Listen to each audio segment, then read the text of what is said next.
என்னதான் அரசியல்ல வந்து காய்ச்சி மூச்சுன்னு கத்தி கத்தி பேசினாலும் சரி, எல்லாரையுமே வந்துட்டு லெஃப்ட் அண்ட் ரைட் வாங்கினாலும் சரி, இந்த ஒரு விஷயத்துல முதல்வர் விஜய் அவர்களுக்கும், பள்ளிக்கல்வித்துறை அமைச்சர் ராஜ்மோகன் அவர்களுக்கும் வந்துட்டு அவரோட மனமார்ந்த நெஞ்சார நன்றியை வந்து சொல்லியிருக்காருங்க.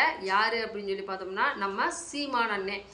ஏன் அப்படின்னம்னா, தமிழ் திரையுலகில் முத்திரை பதித்த மறைந்த இயக்குனர் இமயம் பாரதிராஜா ஐயா அவர்களோட கலை சாதனைகளையும் பாராட்டுகளையும் போற்றும் வகையில் அவர் பிறந்த மண்ணான தேனி மாவட்டத்தில் வந்துட்டு அவருக்கான மணிமண்டபம் கட்ட போறதா சட்டப்பேரவையில் வந்து பள்ளி கல்வித்துறை அமைச்சர் ராஜ்மோகன் அவர்கள் வந்து சொல்லியிருக்காருங்க. அதே மாதிரி பாரதிராஜா ஐயா பிறந்த ஊரான தேனி மாவட்டத்தில் வந்துட்டு 2.50 கோடி மதிப்பிலான வெண்கல சிலையுடன் கூடிய மணிமண்டபம் வந்து அமைக்கப்படும் அப்படின்னு சொல்லியிருக்காங்க. அந்த மணிமண்டபத்தில் வந்துட்டு கலை சாதனைகளை விளக்கும் புகைப்பட கூடம் மற்றும் கலை பொருட்கள் எல்லாமே பொதுமக்களோட பார்வைக்கு வைக்கப்படுதாங்க.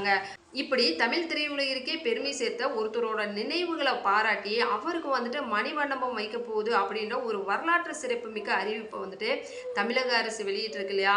அதுக்காக தமிழ் திரையுலகினர், அரசியல் கட்சிகளை சேர்ந்தவங்க, ரசிகர்கள் இப்படி எல்லாருமே வந்துட்டு பாராட்டுகளையும் நன்றிகளையும் வந்து தெரிவிச்சுட்டு வராங்க. அந்த வகையில தான் நாம் தமிழர் கட்சியின் ஒருங்கிணைப்பாளர் சீமான் அவர்கள் வந்து என்ன சொல்லியிருக்காரு அப்படின்னம்னா, என் உயிர் அப்பா மறைந்த இயக்குனர் இமயம் பாரதிராஜா அவர்களோட சாதனைகளை போற்றும் வகையில அவருக்கு வந்துட்டு அவர் பிறந்த மண்ணான தேனியில வந்துட்டு மணிமண்டபம் வைக்கப்படுது அப்படின்றது வந்துட்டு ரொம்பவுமே பாராட்டுக்குரியது. இதை வந்துட்டு நான் வரவேற்கிறேன்.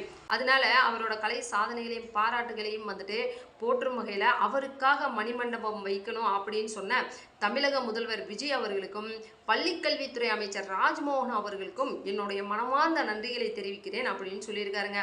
இதே வேற யாருக்காவது மணிமண்டபம் வைக்கிறோம் அப்படின்னு சொல்லியிருந்தோம்னா சீமான் அண்ணே வந்து பாராட்டு சொல்லியிருப்பாரா?